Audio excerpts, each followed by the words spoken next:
Hey Stitches, I am so happy to see you here back for another video. Ooh, ooh.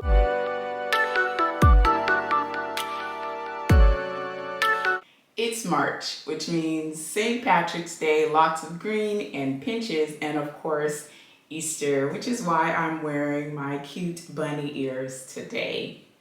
Easter brings lots of things like egg hunts, chocolate, and of course, classically so, dyeing eggs. Well, speaking of eggs and dyeing, I thought we would dye yarn instead of eggs this Easter. So in my large pink egg here, I've got some virgin yarn and of course a few bottles of dye. More on this later. Now, dyeing yarn isn't something you wake up one morning and decide, hey, I want to dye yarn today. Although, let's be honest, that is exactly what I did. You do have to prepare for things like this.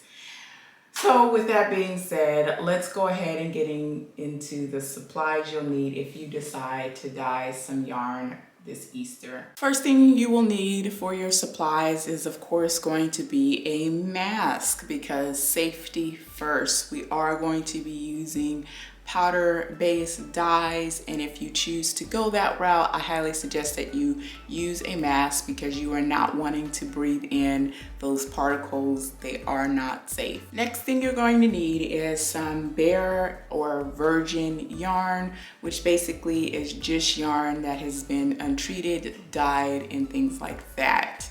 I am using entirely cotton yarn or a plant-based yarn. The yarn I'm using today is from an animal or an animal fiber like wool or alpaca, all cotton. So let me show you the yarn that I have here that we're going to be dyeing today. I have simply cotton. It is a fingering weight yarn. Here it is for you guys to see a little bit closer. It's just what you would typically see in the store there. Very cute. And then next we have Lindy, what is called Lindy chain. It is also a fingering weight yarn. And I'm sorry guys, my neighbors are mowing right now, so if you hear that, I apologize. This one, as its name describes, is a chain yarn. I hope you guys can see the little chains or links there in that yarn. Next we have, I hope I'm going to say this right, cotton blue clay, and it is a worsted weight yarn, which is just a weight 4 yarn, and that's what it looks like. It's very pretty and it has these little twists in it, which I've never worked with yarn like this before in that way it looks. Next we have Comfy Color Mist, which is also a worsted weight yarn. It is what, again, you would typically see in the store. Very normal, very plain Jane, but it won't be when we're done dyeing it. Yeah. After that, lastly, we have what is called billow or bulky weight. Weight 6, I do believe this is. Oh, no, it's a weight 5 yarn. It is very, very bulky, very thick.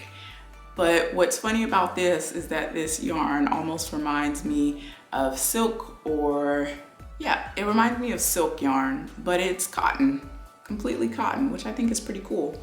So that is the yarn that we will be dyeing today. If you cannot pick up some virgin yarn, you can, of course, use cotton yarn in the color white. Although it's been treated, it does have a flat base. It's not something that you would have to compete with in terms of, you know, other colors going on while you're trying to dye your yarn. Since we are dyeing cotton fiber and not an animal based fiber, we will need a specific dye called a fiber reactive dye that will work with cotton or plant-based yarn. Today I'm using JACQUARD dye, but you can use as an alternative RIT dye, which comes in a majority of different colors. Of course, you are also going to be needing some pans. You can pick these up from anywhere, from the dollar store, from your grocery store. I happen to get mine from Walmart. I have 2 pans here just so that I can place my cotton in here and work on or in here and keep things nice and neat and tidy. Of course, I've also got a workspace here. I've got a long table. I've put some garbage bags over it just to protect the surface of the table itself. Also, you are going to be needing some reusable gloves. You are also going to be needing some measuring spoons. I have some old ones here that I no longer use in the kitchen. That is key, guys. Do not use something you are going to use again for food and things like that. You do not want to ingest any of these dyes. I also have some chopsticks here from old takeout. You want to use or have something on hand that you can stir your dyes with, or some tongs that again you're not going to use again to move your yarn around while you're dyeing. We will also need Dawn or some type of dish soap to wash our yarn with after we're done dyeing. Dish soap specifically and not regular laundry detergent, because this is going to stop the process of the dye. We also need water. I have reused a old jug here. First, we're gonna have to prepare ourselves. So I am back here and I have changed into some old clothes, and of course I have an apron on for added protection. We are also going to, of course, prepare our yarn now. So the one thing you want to keep in mind is that you want your yarn to be in a hank form and not a skein yarn when dyeing. So when we have our yarn in hank form, we're able to basically unravel it here like so, and it gives us this long loop form once it's unraveled from the hank to this. Basically, you want it in this form while you're dyeing because it's not as on top of each other as when it's in this loop form, so that when you're dyeing your yarn, it has a higher chance of reaching through all of the layers. Now that we've got that out of the way, we're going to prepare our soda ash and get that all ready to go so that we can soak and get started on dyeing our yarn. Yay!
Hey stitches, it's the next day. I have finished dyeing all of the yarn and I'm super excited to show you guys what it looks like. They came out super cute.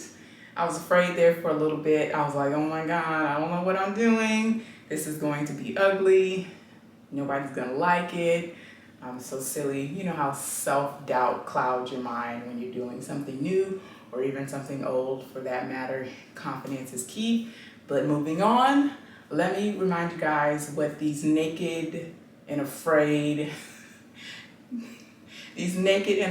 hanks looked like before. All right, so now let me show you guys what these hanks look like all dressed up in their new colors. So the first one that I have is the biggest weight yarn. It was a bulky weight 5, I believe. I can't remember the name of it though. Here's what it looks like up close.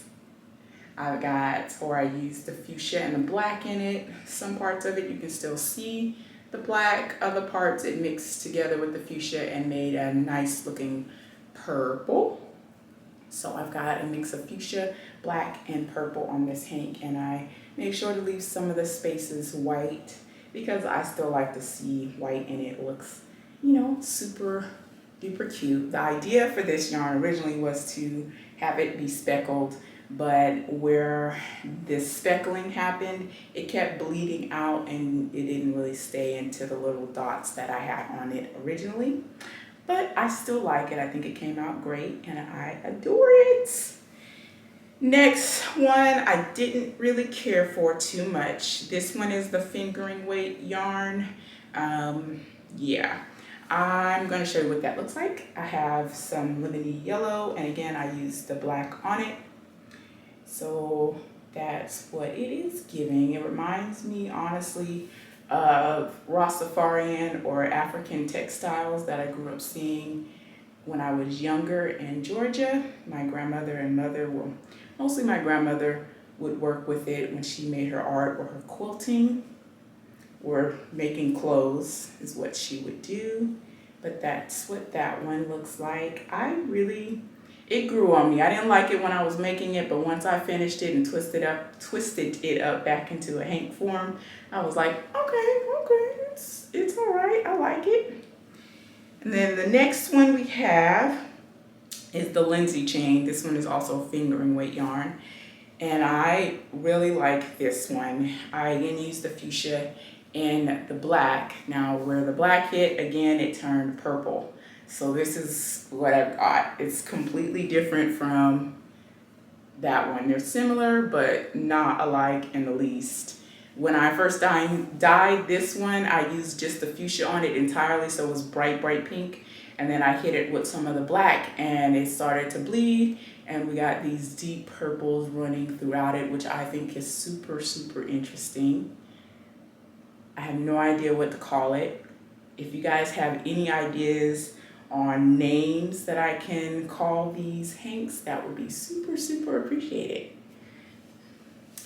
The next one here is similar to one of the ones I just showed you.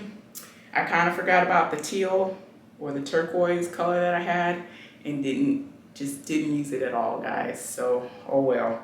But this one also, I kind of messed up on it because when I was washing it, I was a little bit too vigorous and I got it to be all tingly bangly.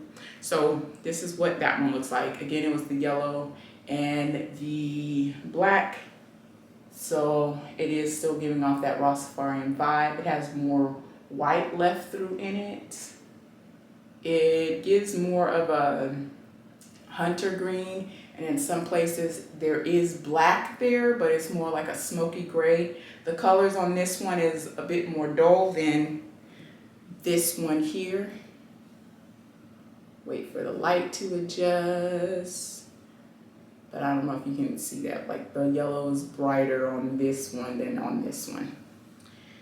Moving right along. This one is my all-time favorite, and I have a name for this one.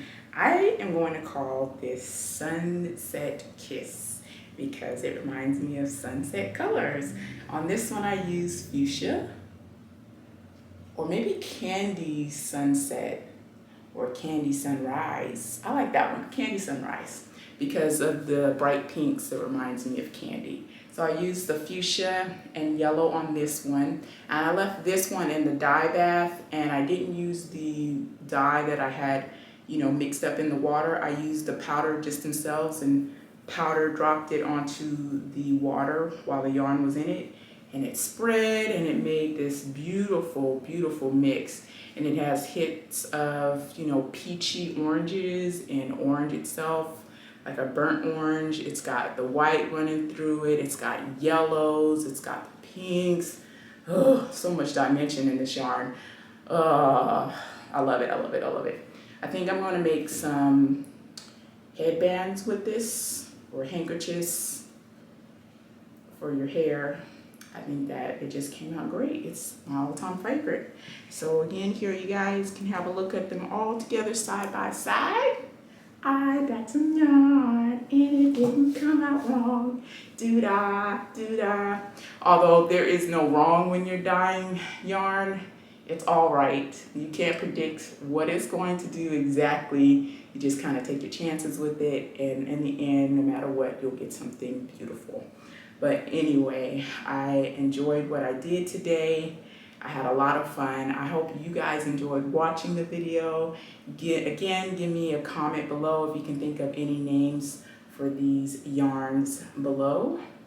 I really, really appreciate it. You'd be helping me out a lot. And of course, happy Easter. I hope you guys enjoyed the video again, and thank you for watching. And please give me a comment, like, and subscribe. And I'll see you guys in the next video. Bye.